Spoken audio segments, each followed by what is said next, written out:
theology. And a lot of times I meet people who want to throw away covenant theology and say we're under dispensational theology, and then other people that want to say there's no dispensations and they're all covenant theology. And the other point that I think is important is we can't sit here and say, well, we're under grace, let's throw law out, because very clearly law does apply in our life. If you don't believe so, go jump off a 10-story building. You'll find out how quickly law applies. The law of gravity is applying all constantly, right? A circle has 360 degrees. Whether you like it or not. Exactly. Sure. So, but law does not affect our justification. Okay? But if we keep certain laws, we might live a lot longer and be healthier. Right. Okay? And so we are not justified by keeping that law. But that's why I say, although a lot of these concepts in the straw man are there in the law, Old Testament, they still apply because we have not ultimately become totally sanctified yet. Mm-hmm. Someday when we reach total sanctification, none of this will be relevant as opposed to the law, and we will have new bodies, we won't be able to sin and things like that. So I guess that's the basis for redeeming the straw man. Well, tell me, you mentioned an illustration that seems to make a lot of sense about McDonald's. Mm-hmm. Tell us that about about McDonald's. Yeah, that's pretty interesting. Okay, if we were to go out today and just start building a McDonald's franchise, but we never paid our license fees and we never told McDonald's about it, we just figured they got millions of stores, they'll never know. We could probably get away with that and keep going and sticking the money in our pocket. Now, most Christians I know would probably say, "Ooh, John, that's very unethical," right? But as long as we didn't get caught, we could get away with it. Okay? In essence, that's what's happened to us. They have created a straw man, and they are using this entity. And as long as we don't show up to say, "Hey, you can't do that," they're going to go keep on using that. Okay, so since they created this and used your name, that's right. As long as you don't say anything, well, they keep they're going. Keep using it. Sure. And it gets worse than that, because we take ourselves out of a position where we are accountable to God, and we come on down and we say, I'll become that person for you. And we take ourselves out of a position of being their master and put ourselves in a position of becoming the servant. Have churches done the same thing by becoming incorporated? That's a very interesting issue. The 501c3 corporation. There's a U.S. Supreme Court case named Hale v. Hinkle. And in that court case, they basically stated that a corporation is a creature of the state. Okay. All right. Let's follow this analogy through with an illustration. Let's take your phone number, for instance.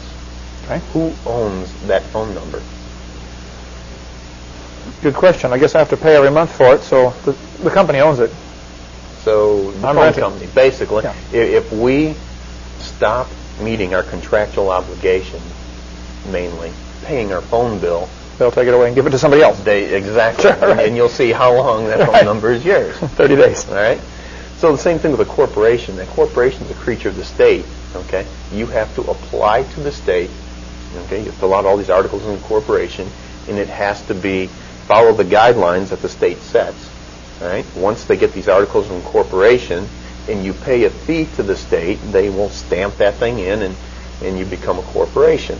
All right? But they've got some, just like that phone bill, they've got some guidelines you got to follow. Well, you got to file this tax return every year. You got to, file your minutes. You've got to pay a fee every year to use that corporation. And if you don't pay your fee every year, you can't even defend a lawsuit that comes along. So a corporation is the creature of a state, and it does not exist as a matter of right. See, God never created corporations, but it is down in this world existing as an entity of privilege. And who ultimately owns that corporation? Well, the state. Whoever created it. The state. The state created it, so they own it. If it's Utah or California or Florida. And the stockholders basically have a beneficial interest in the use of that corporation. Very interesting. So a 501c3 is nothing more than another type of a corporation. The state owns it. So now, when they come in, and I believe, Ken, that this is just around the corner, and a lot of churches are going to get really caught off guard by this, but I think they're going to be in very shortly saying, well, you have to have, if your church has 3,000 members, you're going to have an equal pro rata share of queer ministers on staff. Sure. And if you don't have a queer minister, they could revoke that tax status. And you want to say, well, man, isn't that unconstitutional? No, not really. They created it. Yep, and it's just like that scenario with McDonald's, okay? If you want to sell Grandma Hovind's 1 pound hamburgers, you can do that. But once you enter into a franchise agreement with McDonald's, you can't sell Grandma Hovind's hamburgers. I have to sell what they tell me to sell. You have to, Yeah. exactly. So if we have left our position with God and we have elected to become this corporate franchise, and they say you will have queer ministers, at that point in time, I think as Christians, it becomes a matter of, are we going to honor our contracts? Yes. So I think it's more important to watch what we're doing and be careful the contracts we get into if we don't want to have to follow the terms of those contracts later. Well, see, in Proverbs chapter 6, it says, if you've stricken your hand with a stranger, you made a contract. Mm-hmm. Try to get out of it. Do your best to undo that, right. Especially an unending contract. If I say, John, I'm going to hire you for $10 an hour to work for me, well, I probably should have an end to that, to work for me until this project is completed, and in case it's taking longer than I thought, then we have a cutoff deadline of, unending contracts are dangerous. You got to be very cautious about that. And Proverbs chapter 6 warns us about that. So I get some flack from other Christians because we have not incorporated. I am not 501c3. I don't want to take. God told me to go preach His word. Okay, right. I don't need the state's permission to do what God already told me to do. And people who have taken the state's permission look at me like I'm some kind of odd duck. Like, why aren't you incorporated, and why haven't you jumped through all these hoops? Well, John Bunyan spent years in jail over this very issue. He refused to take a state license to preach. Right. The government said, you must get a license to preach. He said, I'm sorry. If I do that, that's putting God under you guys. I can't put God under you. Amen. And so I don't understand why some Christians get bent out of shape with me about that. I'm trying to do what God told me to do. Yeah, that's another interesting thing. We got these little citizens' rule books here. And in this rule book, there's a story, give me liberty, give me death, about Patrick Henry was shocked, and he served on a jury here in this country around 1775 where they were wanting a man to take a license to preach. And he was a juror, and he says, no way, you can't do that. And they wound up throwing him in jail as a juror until they weren't going to let him out until he agreed to find the guy guilty.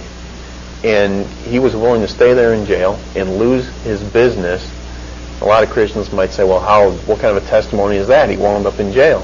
But still, he did the right thing. Right. And finally, he was covered in his own feces.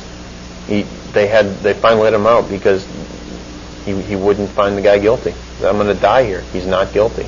And that's another sad truth, is that the judges are telling everybody when you serve on a jury that it has to be unanimous one way or another. And the truth is, if one juror says the guy's not guilty, there's your reasonable doubt. That's exactly correct. Okay, one juror says no. And a juror can do that if he thinks the law is unjust. That's right. It doesn't matter. Okay, you pass a law, you can't spit on the sidewalk. Somebody spits on the sidewalk. He goes to court. Gets tried. It's obvious.